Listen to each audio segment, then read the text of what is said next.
All right, what's going on, guys? Good evening, everybody. This is Criminals and Phantoms, episode 7. And Dylan, we've got a special guest that we haven't talked to in like 2 years, Kristin Lee.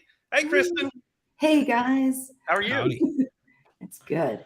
Yeah, Everything's good. It's good to see your faces. no, it's been so long. I feel like there's so much, it's almost like I'm seeing dead people now. Like I haven't seen you in forever. Jesus.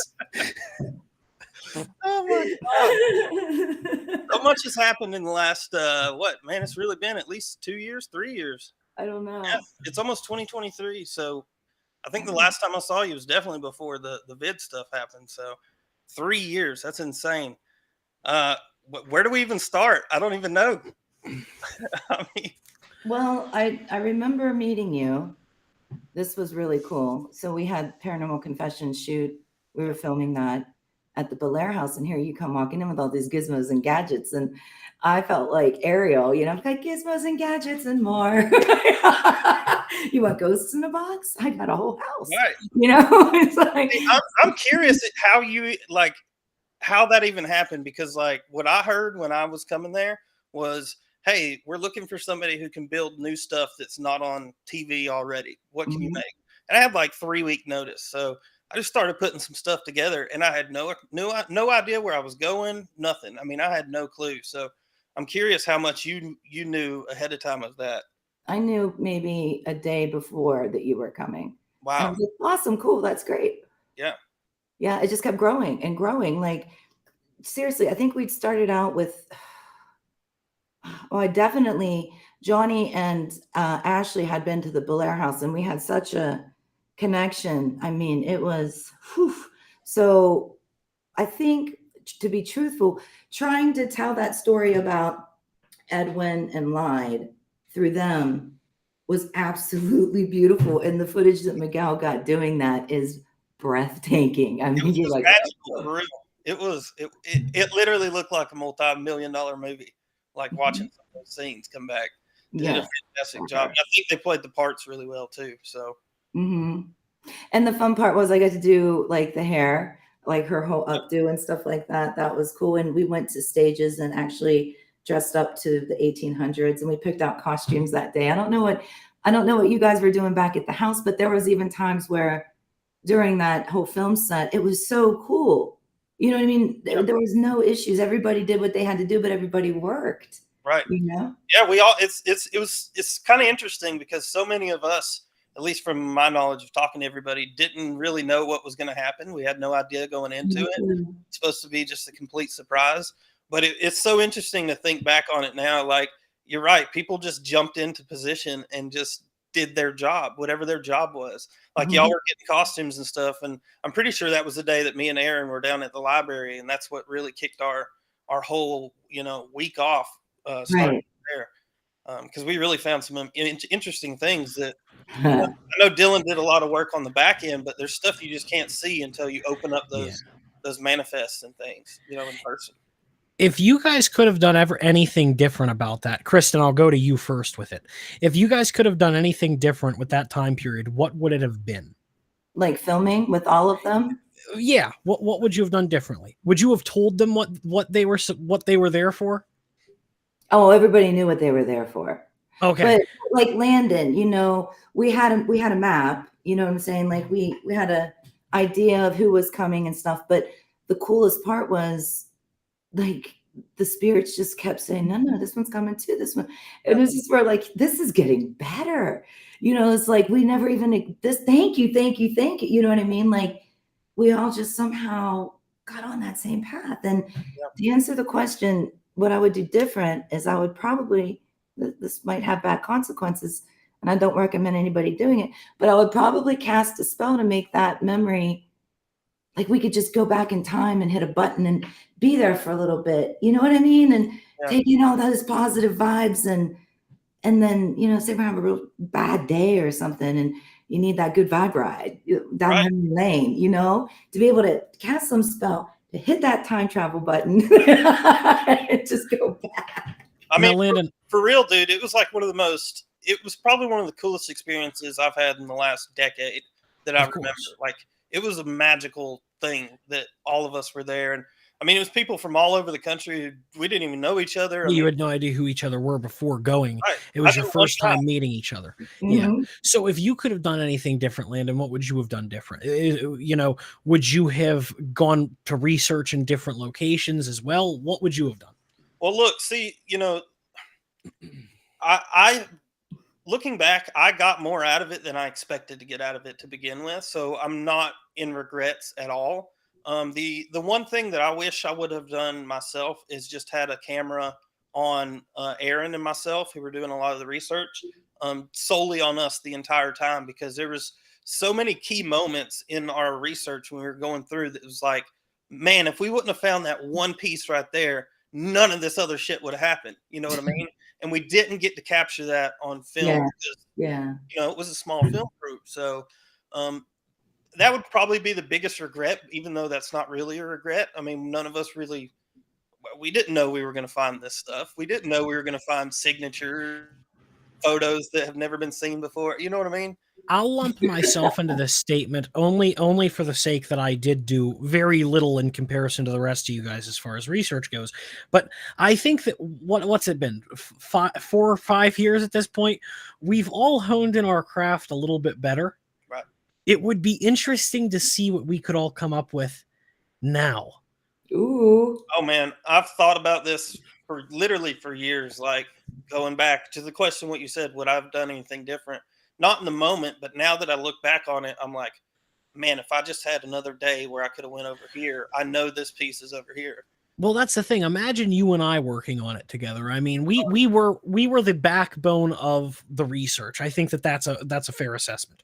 Right. You were boots on the ground. I was doing all of the sort of technological looking up, digging up a lot of information. Which are we allowed to talk about that, Kristin? Like, is this stuff like okay? Yeah. Because I don't know what's allowed to be discussed and what's not allowed to be discussed. I know it's not technically a dead project, but you know, because you guys had found the signatures and whatnot while you were there. I had found all of the information pertaining to the historical shipment yards and the Underground Railroad trails, which were sort of close to the area. Which I wish I would have done more with. I wish, because I feel like I could have found more. But I mean, in a modern time, right, it would be crazy to work on that together, knowing that we're all so much better than what we were 4 years ago or however long. Growth. Yeah. Yeah. What, Kristin, for you, what do you think was the thing that happened that you least expected to happen out of filming that? Is there something that you look back on and you're like, oh shit, I'd never thought that was going to happen, but I'm glad it did?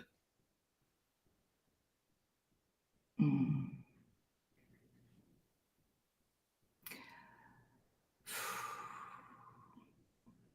No. I got nothing. Really, there's no. Would you say the whole thing was just you can't there was no prediction. There was no predicting what was coming. Right. And just being free in that moment and trusting that everything was going to groove together and just be balanced and solid. Well, wait a minute. Yes, there is one thing. Yes. So thank you for reminding me that, because you're a key player in that. You solved what it was. When I don't even know why we did this. I can't remember. But anyway, it was Johnny Blaze. He was acting out Edwin, trying to conjure lied. And he told me if I ever showed that footage, he would never talk to me again. So that footage will never be seen. I gotta stay alive. It's okay. I still have it. But anyway, but he somehow he did, like, he really opened a portal just by reenacting that and putting all of his like boxing energy into it. You know what I mean? Because he got very aggressive and was really in that moment, was right on one of the like where Live died, and was really feeling that grief. And he opened a portal and we had to close it. And then we're closing it, and I'm just doing, the rituals of the salt and the prayers and all of that stuff. And all of a sudden, we all smell sulfur. But what I didn't understand was the salt that I used was pink Himalayan salt, right? Mixed with kosher salt, because my friend from New England brought this pink Himalayan salt, right? Well, then you discovered that if you mix the water or something, some sort of chemistry, smart Landon stuff that you have, that it smells like sulfur. Yeah. Yeah. I mean, that's interesting. It was definitely one of those things where Dylan, we had filmed this opening of this portal, right? And we got to the end of it, and we were starting to clean up, and there was all the salt on the ground or whatever. And when they were cleaning it up, and then they put water on the floor to, kind of mop it up and clean up the mess. And the whole house just filled with sulfur. And we were all like, whoa, what is going on? So, of course, me being the skeptical one was like, all right, let's think this through. How did this happen? I can't believe this is happening right now. I've heard these stories, but I've never experienced it before. And yeah, it was something weird with the salt. When it mixed with water, it smelled like sulfur. Like really and that's the importance of having someone like yourself, right? On board for one of these things, because so few people have a skeptic on board who is telling them, hey guys, you might be overreacting to this, Right. Joey dropping in the chat. Of course, Joe is my boss. Everyone say hello to Joe. Hello, Joe. but so many shows, so many groups, they wouldn't think to have a skeptic, and we'll talk a little bit more on that later when Maya and Kristin have our segment of soapbox. But go ahead, Lana, keep going. But so let's take this a little forward, because we filmed that 3-4 years ago at this point, 4 or 5 honestly. And now there's been a new show that's been released out on Netflix that is eerily similar to our concepts that we filmed so far back. I'm curious your thoughts on that. Have you seen it? I've not watched it. No, but to dig that ditch even deeper, to put Gigi's head up her stuffed toy until she's neck deep. Okay. Listen, we had direct information from a cast member saying, hey, this is Paranormal Confessions. Yep.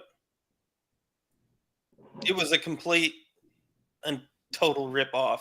They played one little storyline, in the beginning of it relating to other cases, but it was a total ripoff of what they blinged it up. That's what you do. You take a wee tiny little concept and you bling it up. I mean, but there were so many other people on social media saying this was our concept. I get that. I get that. We have fucking documented proof. Go to the Bellaire House Facebook page. What, 2016, 2017? What was that, Dylan?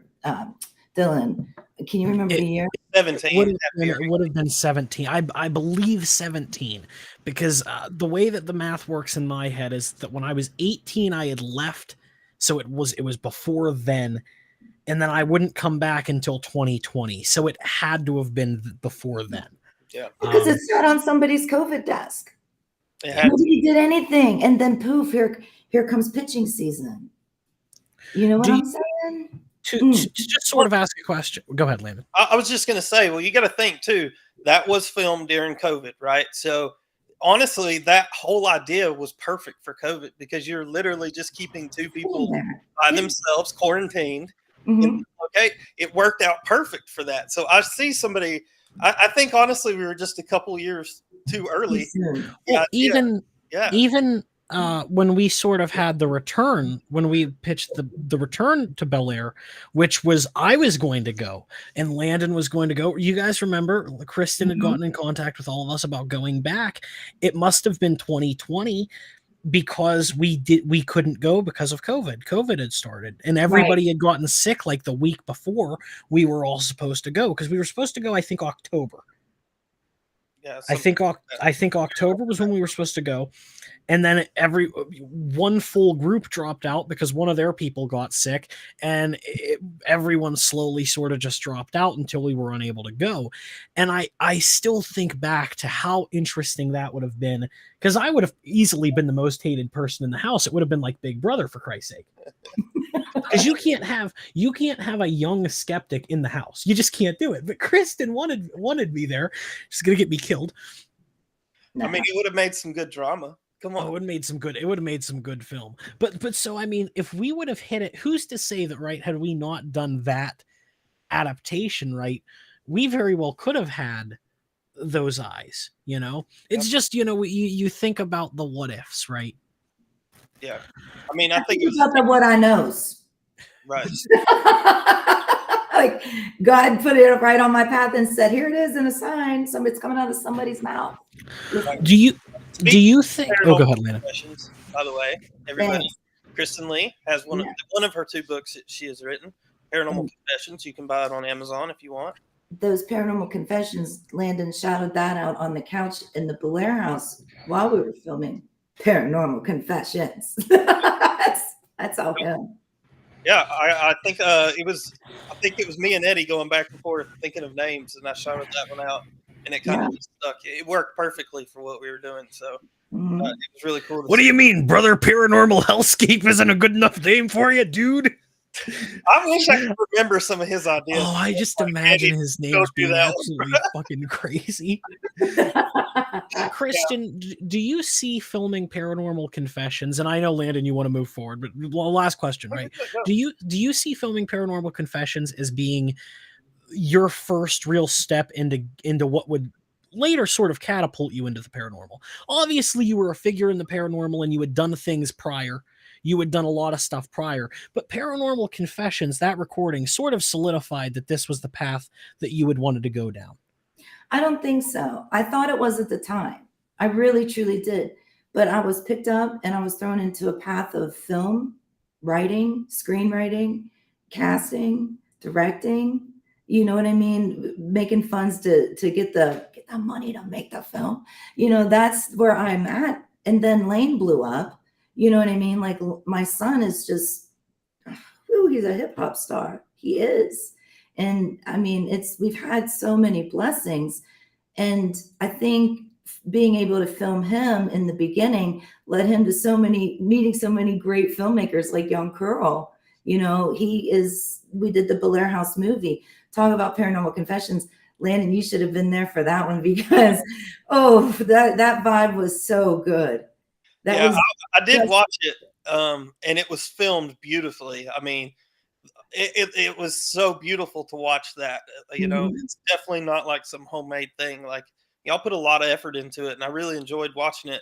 But yeah, I was sitting there thinking as I'm watching, I'm like, damn, I wish I was there because I know they're having fun with this one. Oh, dude, listen, Daniel was at the Kroger parking lot, right?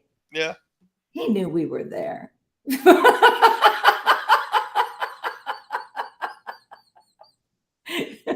That's funny.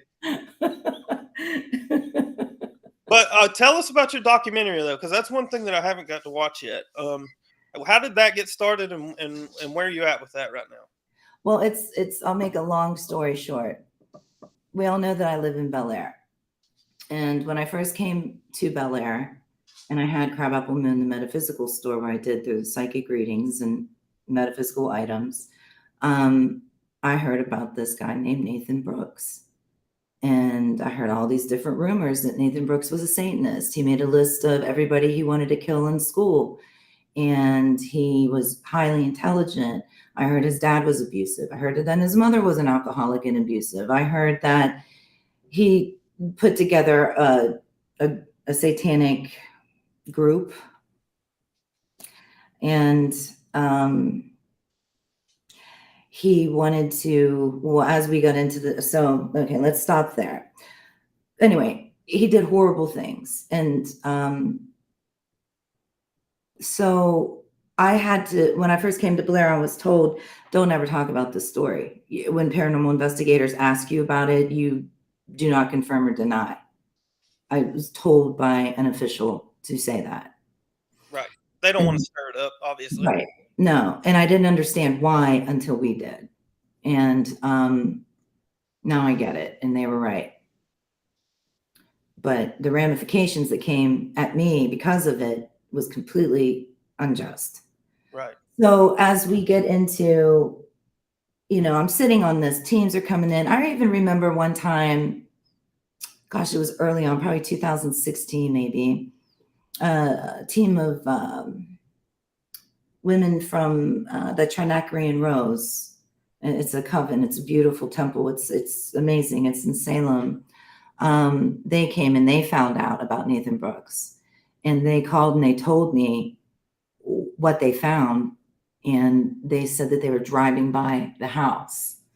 And I was like, girls, you can't be doing that. I said, please don't get caught. I said, listen, you already know about it, but I am not allowed to speak about it. And you're at the Bellaire house.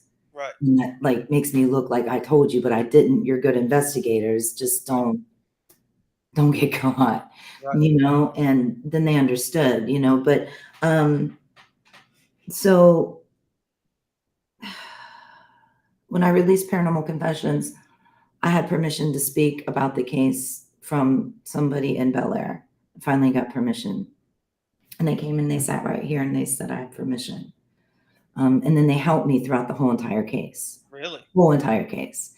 Ended up, we got interviews with police officers, just, you know, different types of beautiful drone shots of Bellaire, history of what happened, case records, impressions from a demonologist, Eric Connor with Epic. Eric, YouTube, great investigator. And I was here and I was producing it, and I was also helped write it. And it was the intellectual intelligence and set everything up, except for the people downtown. I don't mingle with, I'm not trying to be mean, but I don't mingle with the people downtown because I don't go downtown. I just don't want to go. Right. Kristin, to my understanding, to my understanding, Brooks is still alive. Yes, he is in New London facility, and he's been in there for a while. Did anyone reach out to him for statement? Yes. During this project? Yes. He said he didn't like criminal crime scene YouTube pukes. That works. Fair enough. Mm-hmm. So, yeah. Did you, well, I'm interested. What was the motivation for the person, saying, hey, we can talk about this and I'm going to help you with it? Like, what was their reasoning for wanting to do that after so many people want to seem to cover this story up? I really don't know. I don't know I don't know if I was being used as a pawn. I doubt it. This guy's a great guy. Right. You know what I mean? But I don't know what his motivation was. Maybe he just wanted me to be able to be creative and do something. Okay. Because I was filming my YouTube channel, My Haunted Village, and he had known I'd been doing that, and I was going all over Bellaire. He even let me in one of his properties. Really? Yeah. Mm-hmm. But, and then it's just, I don't know. He just became so nice, a really nice guy. But sorry, Kristin. That's okay. I don't know if there was any type of, I don't think so. I don't know. I doubt it. From what I'm seeing here, it looks like there are a lot of comparisons almost to like an Amityville. Did any of your people on the paranormal side of things pick up on anything that could have been legitimate, or did it seem less likely that this was demon or something of that nature? Can you speak on that? Like, did anybody ever report demonic? Like, it's no secret that right in this field, there are a lot of psychics and mediums and things of that nature. Did anyone who maybe you trust come to you and say, hey, in viewing this case, I believe that there was something demonic about it? Not like that. No. Mm-mm. No. The good news is I do have a very small circle, and you guys know this, that I trust and I talk to, and we all convene together to try to find the best solution or reason or whatever, right? We'll sit here and pick our brains for hours. But the thing that really burns my buttons is when people, content makers, the demon house, the demon this, the demon here, demon. Look, I know that hashtag is big, and I know it gets you attention, but Right. Don't freaking lie about it. You know what I mean? Don't. If you've never experienced it, don't pretend like you have. And that's what the Bellaire house has. Unfortunately, a lot of people know it as the demon house, the hell house, the witch house, whatever. It's the Bellaire house. You know, that's what it is. But is there inhuman activity?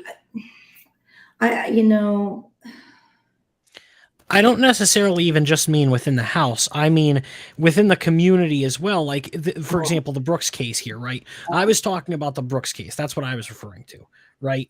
gotcha. Because it was described as a satanic. I mean, he basically, similarly to Amityville, he basically said the devil and some other demons told him to do it. And we've seen these types of stories. Amityville was one. The fella that the Warrens had investigated, he had won his court case because he said the devil made him do it, was another. Yeah, but that's not what Nathan did. Nathan didn't do that. Okay. Nathan, this is me just trying to understand the story. Oh, yeah. I'm sorry. I should have told you this. Nathan actually did a ritual for power and eternal life, is what we understand. We could be wrong. No, listen, we could be absolutely wrong. But with the tools that he was using and the power that he actually had and the clues that the cryptic clues that he would write to one of the local girls in Bellaire. Yeah, he was trying to get either eternal life or power or something. He ended up decapitating his dad's head and putting it in one of those stands with like the old time stands where you pour water and wash yourself, like a wash bowl or something. A basin. Right. A basin. Yes. And he stapled his mother to the floor of her bedroom. And well, I think it goes to say right there why they don't want this stirred back up, because that was, I mean, that was. I mean, yeah, it was horrific. Right. You know, like I'm reading an article as we're doing this because I knew nothing about this documentary or this story. So that's why when I asked Kristin if you had any of your paranormal people maybe help you with the research for this, that's what I meant. I wasn't referring to the house itself. No, sorry. Yeah. No, you're good. Talking about the house. I apologize. No, you're good. Because yes, I knew nothing about this case, but the thing that they're really driving home here is that this is the headlines for the newspaper: decapitation needed for Black Mass. Yeah, I mean, there's a lot of it's talking about cult activity here. So, yeah, I mean, that's sort of what I'm looking at. For sure. Yeah. And the altar, he had an altar, a sandstone altar. There was sacrifices. Jeez Louise. And the town canceled trick or treat. That was something that happened. That was something that subsequently happened. It says here that it was scary because everyone was hearing rumors that there was a list and no one knew who may have been on it. Even though he's in custody, there could have been others involved, and we're all very frightened at what's the possibility is. So, you had mentioned that you had interviews with some police officers there. I know when we were in town working on our stuff, the police were very friendly and very helpful with what we had going on. Has that been the case the entire time you've owned the Bellaire house, with them knowing you like that? Have they always been? Because I just thought it was very unusual how nice they were to us. Because when I go to talk about certain things like this or to pull records at our police station here, they're very not like that. You know what I mean? Like, they just want you out of your face. But it seemed like they were so helpful in Bellaire. How did you get that relationship with them, and is that still the case today? It is still the case today. Yes. Good. I love the police department in Bellaire. I really do. They're great guys. Yeah. All of them. And sometimes they have a part-time lady that comes in that does not believe at all. And that's okay. But I think that what really made that bond happen, truthfully, is when Officer McMahon came into town, and he grew up with a very close friend of our family. So there was automatic trust because he was almost 2 towns over from us, from the same patch of the woods, right? So then he really loved paranormal. and he started to investigate. We actually have an episode of him and the arsonist, the arson inspector, with us in an 1890 building in Bellaire doing a paranormal investigation. It's amazing. Oh wow. So then from that point, then what the sweet spot was is when Stormy Daniels came to the Bellaire house to help me promote my book. And then the whole police force was down there because she's so beautiful and they just loved her and she was so kind to them. We were all friends at that point. Like we like had built a very strong bond, you know? Yeah. Yeah. That's definitely something you need to have, especially with the place as popular as Bellaire House. It's always got new people coming in and out of there. I mean, Yeah. sure, I have to ask, Stormy Daniels, like the Stormy Daniels? Yes, yeah. I was unaware of this as well, but I just wanted to make it clear, boys and girls, do not Google Stormy Daniels. But I just had to make sure. I think you should Google it. Don't listen to Dylan. Definitely Google it. Yeah, get us kicked off. Get us kicked off all the airwaves. Oh God. Yeah, she had actually flew back in with Justin and her new husband. We were going to film something for her shows, like Babe. Gosh, Stormy, I'm sorry, I can't remember. But anyway, it was awful because she got really sick and they had to stay in St. Clairsville because she got COVID and she had to like tough it out at the hotel. So I felt so bad. Oh, that sucked. Yeah. So, Landon, do you have something you were going to bring up? Because I was going to move us along. Yeah, you can change topics. I was going to too. Oh, well, okay. Do you want me to go then? Yeah, go. Okay. So you wanted to talk about, Kristin, you were making it a point to talk about ethics and how it pertains to the paranormal. Obviously, right, if anybody's been screwed over in this sort of field, it's been you. Thanks. I mean, look, people have been not kind to you. So when you talk about ethics, I assume you sort of touched on before, right? There are a lot of people who have never been to the house, who maybe watch a couple of YouTube videos, who don't reach out to you, and then they make unofficial Bellaire documentary. They make Bellaire money off of my story and my name. Sorry, I was channeling late. No, you're good. And they make it out as though you may have been a part of this project. Am I understanding that correct? Well, that's absolutely correct. Yes, sir. And so ethically, what would you like going forward for people to do? Would you just want them to reach out to you if they're going to do something? Like, what is the channel in which, let's say I want to make a video about the Bellaire house, right? Obviously, don't refer to it derogatorily. Don't call it the demon house. But what channels can I go down? What would you like us to do to be most ethical? And Daniel's hopping in and saying howdy. Hey, Daniel. Hi, Another Daniel. cigar guy, by the way, Dylan. You definitely need to add Daniel. He's with the Drew Estate fam too. So. Yeah, see, I'm telling you. Yep, Drew Estates. So I think the first thing that somebody needs to do is say, hey, you know what? I'm a content maker. I've never been to the Bellaire house, but I want to do a piece on it. And I want to get some facts straight before I make an ass out of myself. And then you come down on me like a wicked old witch. Okay, so that's what you need. Just be very straightforward, direct with what you want to do, and just make sure all the facts are straight. Yeah, see, I think it would be different if, like, you just were telling people you weren't going to help them, but they're not even attempting to reach out. Oh, well, it looks like we may have lost Kristin. So, yeah, well, I'm sure she'll be back. Something probably died. Knowing Kristin, she didn't have the device charged. She's going to be joining up on another device in 15 minutes. Yep, but well, yeah, hey, this would be a perfect opportunity for us to have a nice cigar ad right now. But unfortunately, Dylan sucks and can't get us.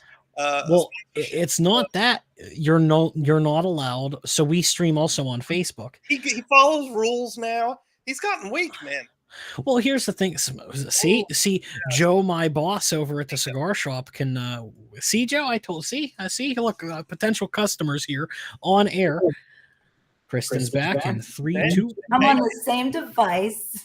There she is.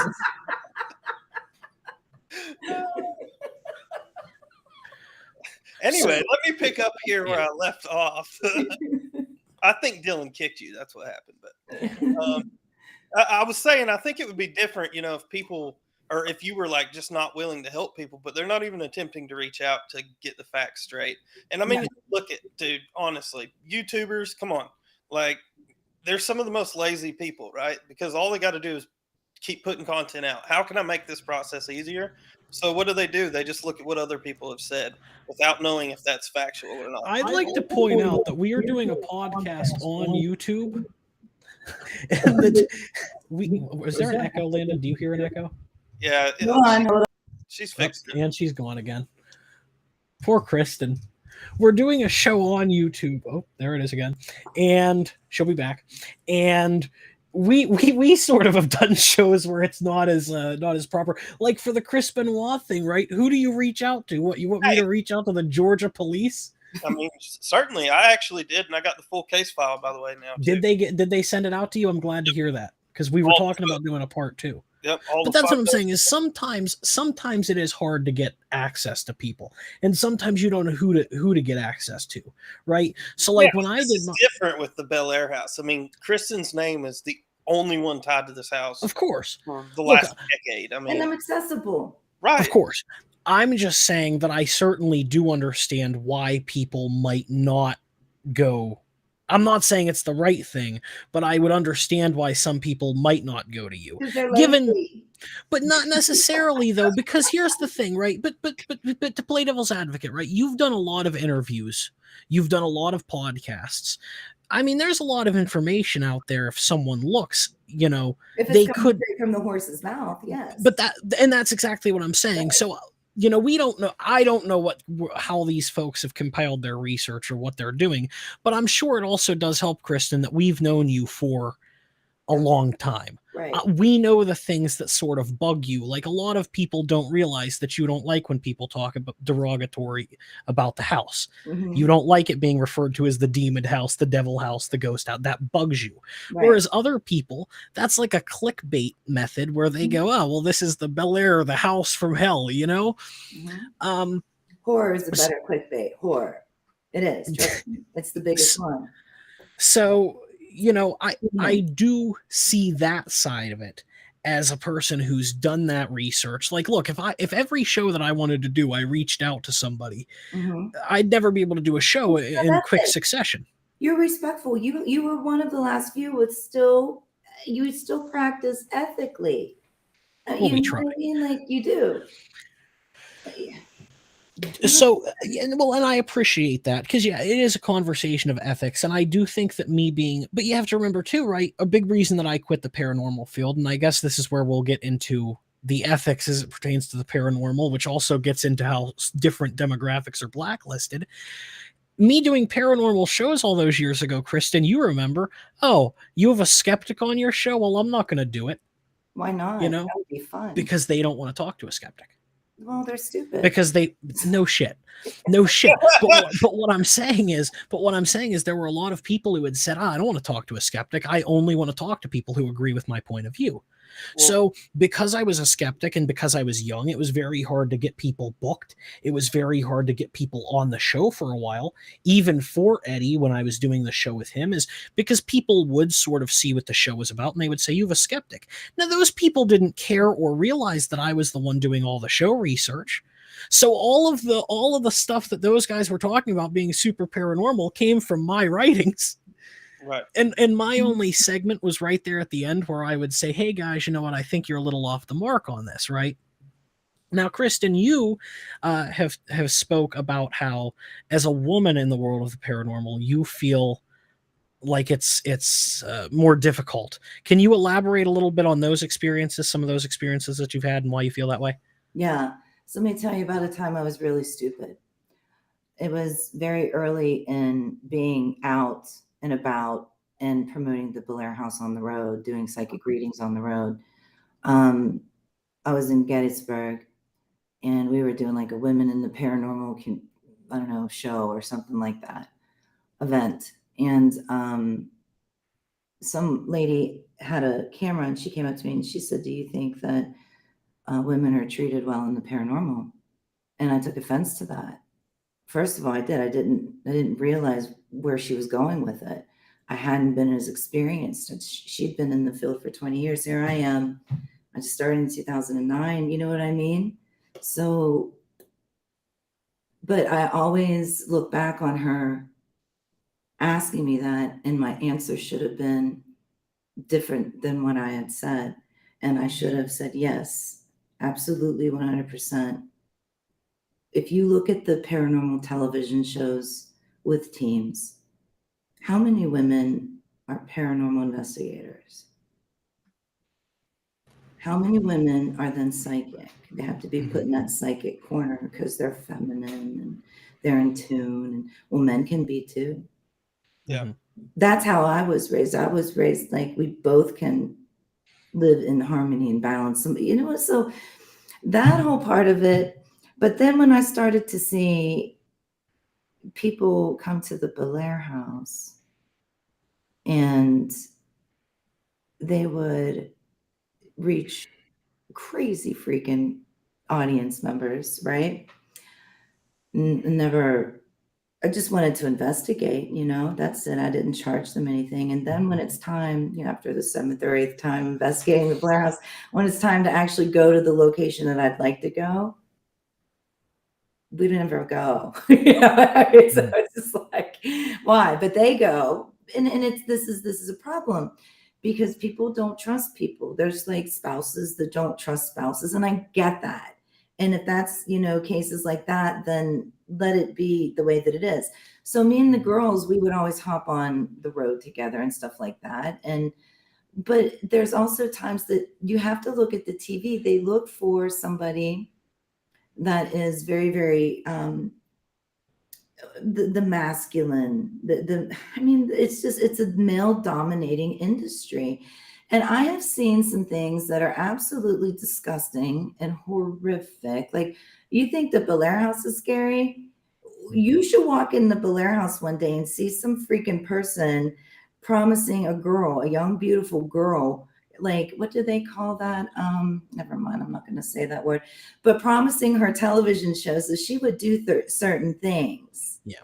Okay. So, and that's where I think we can all agree that we have issues with the land of the paranormal, because it's become a casting couch. And I mean that in both senses, where in one sense of the word, the only people who actually make it have to be absolute supermodels.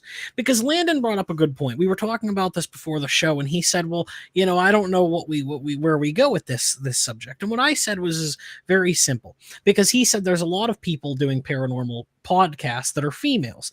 I said, yes, but the people that are on TV and represented are all supermodels. Or they're pigeonholed into the medium role, which is something that she brought up, which is but really. I think that that's also both sort of deals, because a lot of those women are also very good looking, or they're 110 and they've been around forever. It's one or the other. You're either someone who's built up that name for yourself because you've been around forever. Right. That what is that Long Island medium lady? She's been around forever, Right. So it's a little bit different, right? There's two different types. But as far as her saying, right, her saying that the men are all like that masculine build, I will agree with Eddie 100% on that he has always had a great build for that. But he's getting older these days and the clock's ticking, but Eddie's always had the build for that. I'm curious, Kristin, why do you think that they typically tend to only have males in those positions rather than females? I mean, to me, you think of the paranormal, you think of spirituality and stuff. I tend to think more females in that regard. So I'm curious what you think causes that. Well, paranormal is fear, scared, protect. What does society think that men need to do? Protect women. Right. I mean, that's really that's the basics. But there's women out there. First of all, I think it's like 87% of the paranormal industry audience is female. Mhm. Yeah, it's a very large number. Also with the true crime, there are significantly more female viewers in the field of true crime than there are male listeners. Yeah, for sure. I mean, it's a good market for a beautiful man, but just don't fake it till you make it. Stop that. Yeah. Be real. You know. Yeah. The Where- ghost adventurers. Right. I mean, honestly, like the paranormal stuff has really blown up in the last decade. Where do you? I'm curious where you think it goes from here. What's the next path for this? Because I think it's definitely peaked already. Oh Um, yes. and then we're coming off the back end of it now. Where do you think this lands in the next 5-10 years? So about 2009, 2010 was hot. About 2012, it started to simmer down. Right. Then about 2015, it spiked all the way back up. We're definitely coming down. Right. COVID killed all of us. Really. But do you think the reason is because people were digesting so much of this content during COVID that they just binged it all? No, they got used to what they were doing, which was nothing, and everybody's having a hard time coming out of that. I see. I see. Mm-hmm. That's fair. I would assume that a lot of people binged the paranormal content. Oh, they do. Oh yeah. I would assume that during COVID there was a lot of binging of the content. And I think maybe that's what's killing it a little bit, is because if everyone's already listened, if everybody's watched every episode of I don't know what these fucking shows are anymore. If everybody watched every episode of Pretty Boy with black shirt on, you're out of episodes, you know? Unless you're a female that has built a fantasy of this person that you are seeing, and then that's a good point. Things that help you build your fantasy by watching them week after week. That's a good point. See, we're men. We wouldn't think about it like that. I would have never thought about it that way. That it's a reoccurring audience of the same people, because novel. But well, of course, yeah, we've talked about it, right? You know, we used to have people on our show who would show up for Eddie. Who, you know, I used to do a show with Eddie, and Eddie's a very good-looking man. Yes. But I mean, that was the whole reason people showed up sometimes, and it was very difficult to do the show because they didn't care what you were discussing. They didn't listen to him. No, they didn't though.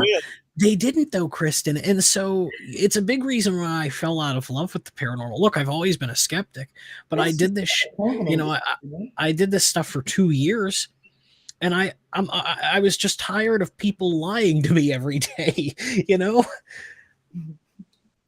Yeah, I think one of my biggest problems was, it still is, the fact that, you know, everybody's stuck in their ways and it has to be this specific way and nothing changes, you know, and it's tough to get something new or new idea out, right? You know, it's tough to get other people to, you know, either test that theory with you or believe that there could be a different way to approach things. And honestly, it just gets stale after a certain point where it's like, people are just regurgitating the same nonsense over and over and over instead of looking into new paths, or how can we better this, or how can we get better ourselves at what we're doing. And I think that's probably one of the biggest frustrations I've had with it over the last decade, for sure. Jerry jumping in. What up, Jerry? Jerry, we don't know how long we're going. You might not have missed most of it. We might still be going. It's not SmackDown Day, so he'll jump in. Yeah, I think that the way that people have consumed the content is definitely different. And I actually have ideas for you, Kristin, when we're off air. Oh, is it like a kitty cat and mouse game? I have ideas for you. I don't want to put it on air because I don't want I don't want people fucking you, but you know, I do have ideas. So here's the thing, right?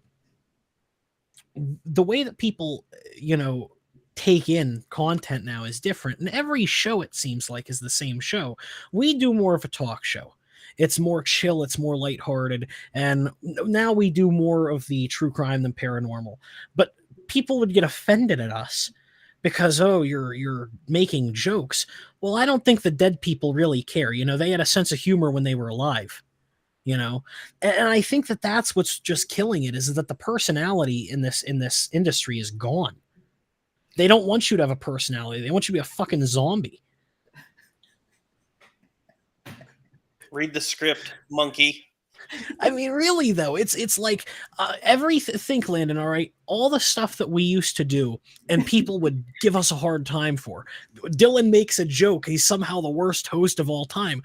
Well, I'd like to think that these people would want me making light of their situation, right? We talk a lot about mental health and how it pertains to the world of the paranormal. You know, are we just going to stop that?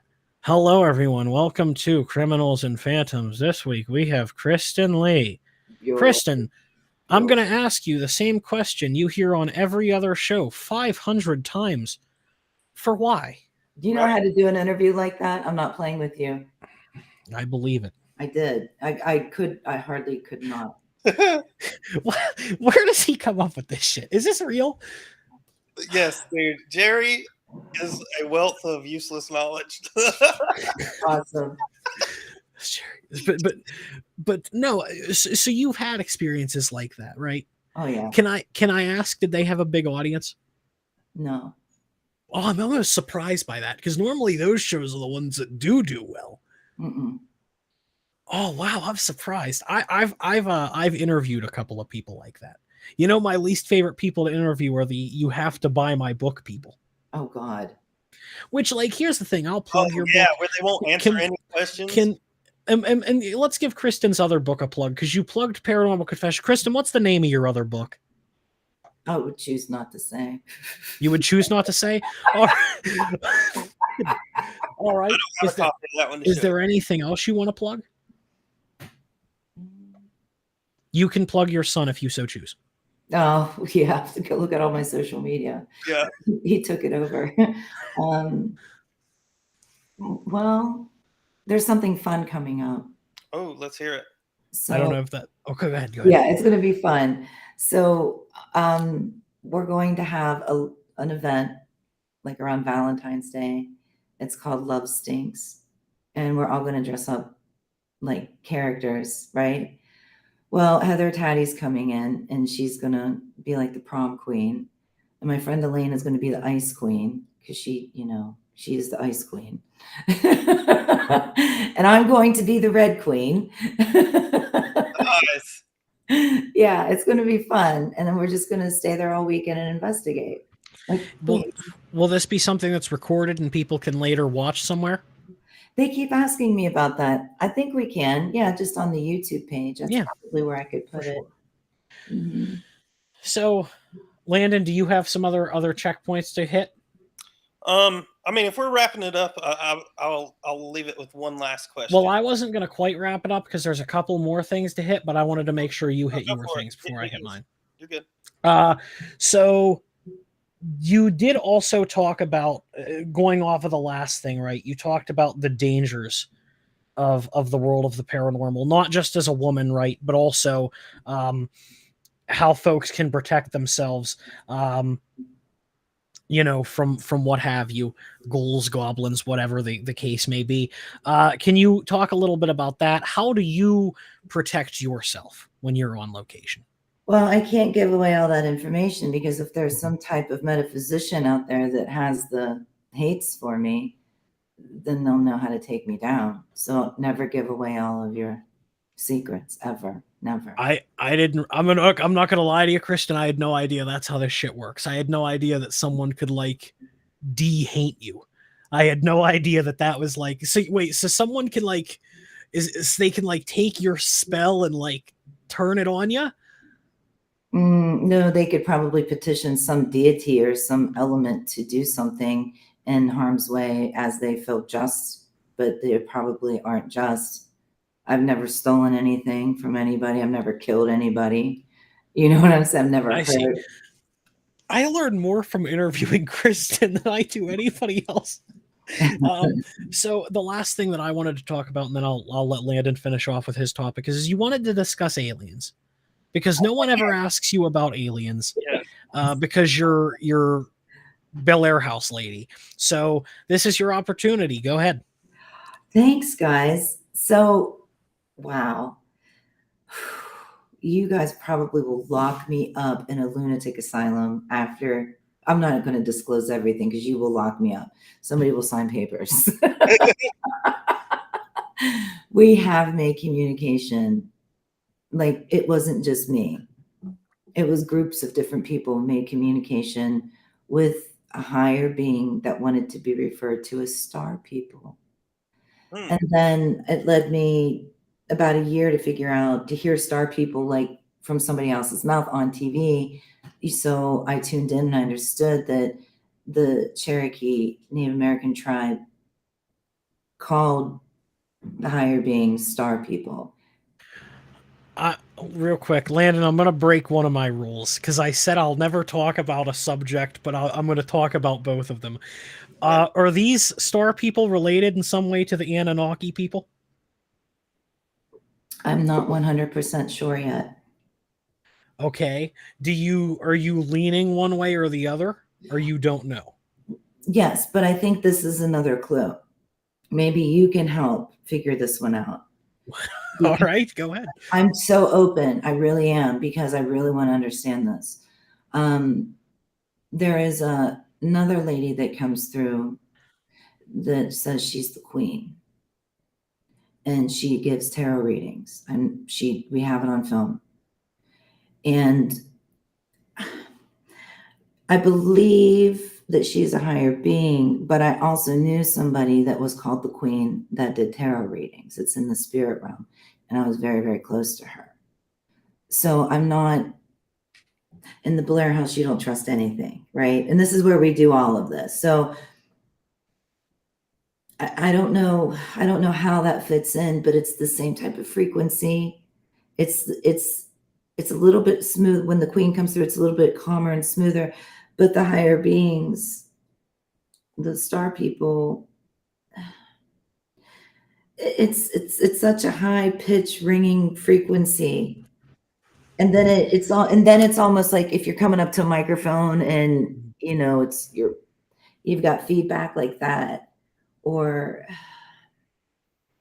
they're on two different spots in the terrestrial frequency is what you're trying to explain. it has to be something like that. Or maybe it's just how their energy is coming through the equipment that we're using. You know what I mean? Maybe all of our energies, even in those dimensions or realms or afterlife, spirit realm, whatever, maybe they're still all different. You know what I mean? This would be a great opportunity to talk about the idea of multidimensional beings. Have you had any experience with anything that you believe to be multidimensional? Landon is so proud of me right now because he knows how much these things bug me. Go ahead. Kristin, anything multidimensional that you can speak on? Okay. What, Landon? Bigfoot? Oh. I'm curious your Bigfoot thing too.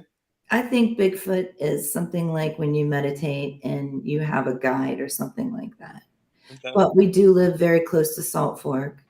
And there was a lady a couple of summers that would whoop off the back of my porch. It wasn't me. And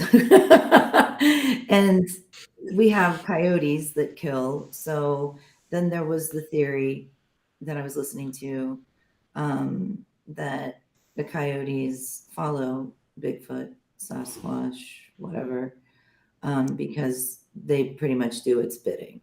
That was horrific. But no, from my heart, from my soul, I feel like it's like some type of a spirit guide, an altered level of consciousness, that it's not big and furry and leaves footprints. But then some people really believe that it does. And right. I can't say that I would disagree with them, because they might be more advanced in knowledge than I am in that subject, you know? Right. And the last thing that I want to talk about, and once again, Landon, this is where I said I'm breaking too. Is it going off this subject? Because I want to touch one more thing. It is. It's going off this subject. Okay, hold that 1 second. So as we're talking about these multi-dimensional beings, I'm curious your thoughts on this, because Oregon, I don't know if you know this, Oregon State has approved medicinal use of mushrooms, psychedelics, and things like that. Just this week, they sent in a bunch of scientists to understand how to handle people if they're overdosing on these, because it's about to be released for recreational use there. Colorado has already approved it. And so I'm curious if you think that once people can really start using psychedelics, mushrooms, things like that, where it tends to have people believe that you're reaching into another dimension. Are you thinking that that could potentially spike these sightings or these encounters, or could it even potentially help us understand more because this is available to a broader audience? What do you think happens when we get a whole bunch of people in this world doing psychedelics? Where do we go? It is on the uprise. It really is. It is. I know. My first gut feeling, because I'm Generation X, was like the movie Idiocracy. That was my first thought. But I understand that tunnel of consciousness, but you can get there without doing hallucinogens. You can't. Right. How? I guess you just have to walk in that spiritual path and trust. I mean, really. Right. But going to Burning Man and getting in a tent and spending your parents' money to trip, sorry, that's very dangerous. First of all, have you ever had a bad trip? I mean, seriously, what do you do if you're tripping and your buddy's having a bad trip? Yeah, I mean that's the whole thing, and now the government's going to have documents and a path to lead people down, and I think that's what they're studying right now, is how to handle those situations. But you know, one of the things with doing psychedelics, people see the same things oftentimes without ever talking to each other. So is there something to that? Are they getting into that realm that you're talking about that you may be more susceptible and easier to get into? Is it the same kind of thing, or is this something totally different? See, I'm not 100% sure. I'm 50 because, okay, first of all, we have to take in consideration when we are altering any types of reality through substance, or we'll just say through substance. There's going to be two things. First of all, we're going to tense up because it's different. And what does our body do? Flight or fight. So we tense up. And then that it's just, I don't know if I could ever endorse something like that. I'm sorry. I don't know if I could. You know, I love you both dearly, but you're both talking about this is something that we have never worked on before. MK Ultra was an official government operation that tested the same thing 50 years ago. We also knew what the trip tents of Woodstock looked like. I mean, you know, it's not like the usage of shrooms and whatnot and psychedelics. It's not like it's unknown what happens to us. Oh no, I'm not saying that at all. But I'm saying think of marijuana. How many people wouldn't smoke marijuana just because it was illegal, and then once it became legal in a lot of states, now they smoke it every day? Is that the same kind of thing that's going to happen with these psychedelics? And I'm sure are entering these other dimensions like they believe they are. What does that mean for the rest of us? Danger, right? That's what it means for the rest of it. It means that if someone's having a bad trip, it's no different than the people who these people don't have a tolerance built up. It's no different than the PCP, the people that are getting shot by shotguns and still walking towards people with a knife. You become Superman in your mind, right? I'm with Jerry on this though, 100%. Look, I don't look at the drug use as being the way to travel transdimensionally and astrally. You know, not that I am a professional in those fields, obviously being the skeptic, but I agree with Kristin more so on the sense that I feel like that would be the spiritual line to walk, or through meditation or what have you. Than to do a bunch of drugs, because even if you can, that just doesn't seem like the safe, reliable outlet to me. No, fair enough. I just think people are lazy and they're going to find the cheapest and quickest pathway to it, rather than going through a belief system and getting yourself prepared for something like that. I just think it's interesting where we're going to end up once that happens. The last thing, Kristin, that I want to talk to you about, the last thing that I want to ask you about, thoughts on skinwalkers. You know, some of you may have heard of the ranch, the Skinwalker Ranch. Kristin, you're very much into these types of things, and no other shows give you an opportunity to talk about anything other than your home. Thank you. I feel like we should just hit them all and ask you about all of them. And Landon knows it's very hard for me to ask about the Anunnaki and the Skinwalkers, so go ahead. Well, I find it incredibly interesting that you asked me about skinwalkers because I had mentioned something about skinwalkers to Lane the other day. Or was it Daniel? It was one of them. It was recent. So, but I I learned about skinwalkers through you and Eddie, remember, on that one episode that we did? Oh, I remember. Those things are ingrained in my brain, Kristen. How much research did you do on this one? Yeah. No, I would like to be able to, we would have to go. It would have to be the three of us, maybe two more people. I would like to go see what we could feel out. I would love to. Well, Mhm. you're not allowed on the ranch, to my understanding. No. But you're allowed in the area which they claim has Right. aliens and abductions and. Look, the whole basin is said to have these reports. So, I mean, it's not just that one property. You know, it's made famous because of that property. But it would be dude. I would be interested in just going out there and seeing what happens. You know what? You know what my thought process of skinwalkers have always been. You ever see the live action Scooby Doo movie from the 2000s with Freddie Prinze Jr.? Remember when Scrappy Doo turns into that roided dog? That to me is what the skinwalkers are. Just Scrappy Doo on steroids. I do not know how you remember that, but because it's the greatest movie of all time. It is the only movie that I know that uses the word scrote as a fill-in for scrotum. Scrappy Doo pisses all over the van, and he's talking about Fred dating Daphne, and Scrappy goes, "You don't have the scrote for this job, Pally." And it's a kids movie. It's always been the highlight of my life. Wow. I love it. Maybe you're full of useless information too. You need to hang out with Jerry more often. Me and Jerry just talk about stupid shit. Is there anything else, Kristen, that people don't normally ask you about that you would like to talk about? Doesn't necessarily have to be in the field of the paranormal. Doesn't have to be in the field of space or whatever. Is there something that you would like really quickly just to touch on? Well, the only thing that comes to mind is not paranormal, but it kind of is paranormal.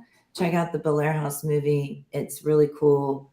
It's not a real paranormal investigation. It's an actual, like a dark comedy movie in a real haunted house with a lot of cool artists and musicians and songwriters and actors. It's such a cool movie. I don't know where you go to get it though. Well, so there you go. You have the Bellaire movie. You have the documentary, which The Devil in Bellaire is the name. Yes. And then you have Paranormal Confessions, the book that Kristen authored. And did anyone help you with that? Is there someone else's name who I have to mention with the book? Okay. No. And as you know, you may remember the way that we like to end our shows, Kristen. Landon, do you have anything else before I? Yeah, I have one more question. Go ahead. And this can be quick, but I know, the paranormal field can be very negative. A lot of it can be very negative. It's kind of tough, but over your last, in the last near decade that you've owned this property, what would you say, and you've kind of been in the spotlight, what would you say is your most proud moment, the proudest moment you've had? What makes you the most proud that you've done?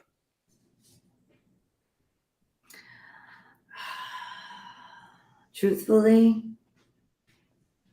this is going to sound so sappy, but it's the truth. Paranormal Confessions. Yeah. The actual film. Right. Mm-hmm. That was the big deal. It was. Mm-hmm. There's something special there. I really, really, really wish that could have been shared with the world, because I think it would have been incredible. I mean, I know that we still talk about it to this day. A bunch of us are still in group messages talking. I mean, it's impacted a lot of people's lives, and it ultimately comes to thanks to you for hatching this whole idea and getting it off the ground. So I would agree with you there. That's one of the highlights of the last decade for me as well. So If it wasn't for Kristin, myself and Landon wouldn't be doing this show right now. So I mean, we've all had a friendship. I wish that I stayed in contact more with Kristin than I do. Sorry for that, hun. That's okay. Landon and I do these shows, and we do fun shows, and we do serious shows, and we have a good time. We've built a good friendship up, and that is because of Kristin. So I agree with that sentiment there. Our family. So the way that we like to end our shows, Kristin, are with final thoughts, which I'm sure you remember. This is just your message that you want to get out there to the world. It can be a good little quote that you heard one time or a saying, but this is the opportunity to take a step away from the paranormal and take a step away from the true crime and just sort of spread the message that you want to spread. So we'll start with Landon because his are always good. Oh, they're never good. I would just like to say thanks, Kristin, for jumping on here. She's one of my favorite people that I've met during this whole paranormal journey for myself. It's so cool to even, you guys saw it tonight, her sit here on the camera and say, hey, maybe it's this, maybe it's that. She's one of those few people that wants to hear others' feedback and try to figure this out collectively rather than saying, hey, this is how everything is. It's this way. It's only this way. And I think that's one of the big reasons why I've connected with Kristin, and then obviously, the experiences that we've had, but definitely guys, please go check out Kristin's website, the Bellaire or BellaireHouseTours.com. You can go check that out. It has a bunch of links there. Please watch the movie that they put out. I watched it. It's fantastic. It's filmed extraordinarily well. They did all the music for it as well. And it's really good. So you guys should definitely check it out. So I guess I'll go before I let Kristin go. So Kristin holds a unique distinction in my heart because she is the only person besides Sonia, the other co-host that we have, who has been on every version of my show. Yep. She's been on every version of my show. And another distinction that they both have is that they were both co-hosts with me for a period of time. Yeah. I had you both as co-hosts for a period of time. And I appreciate all the assistance that you've given me and allowing me to use you at different times for bookings and picking your brain. But also, me being a skeptic didn't scare you. You embraced that. You were happy to have that point of view. And you didn't want me to ever be afraid of speaking my mind. And you always were very honest and open, even with me asking some of my questions that do tend to be a little bit more difficult. So we do appreciate you. And I'll throw it to you, Kristin, for whatever you want to say. You don't have to kiss our ass like we kissed your ass. You're good. You do it good. Yeah. I'm gonna have bruises on my butt cheeks tomorrow. Thank you. You guys are so cool. I think final thoughts are we get to carve out a time and all gather at the Bellaire house and just see what happens. We need to. Yeah. Thank you. Up a little bit though. Oh yeah. Oh, you don't want to come here right now. Hell no, I don't. I don't even want to go outside my door right now. Well, thank you everybody for joining us this week. It has been an absolute pleasure and a treat seeing Kristin again, being reunited. The gang is almost all here. Take care, everyone, and we'll see the next time we see you will be after the new year. So happy New Year. Happy New Year.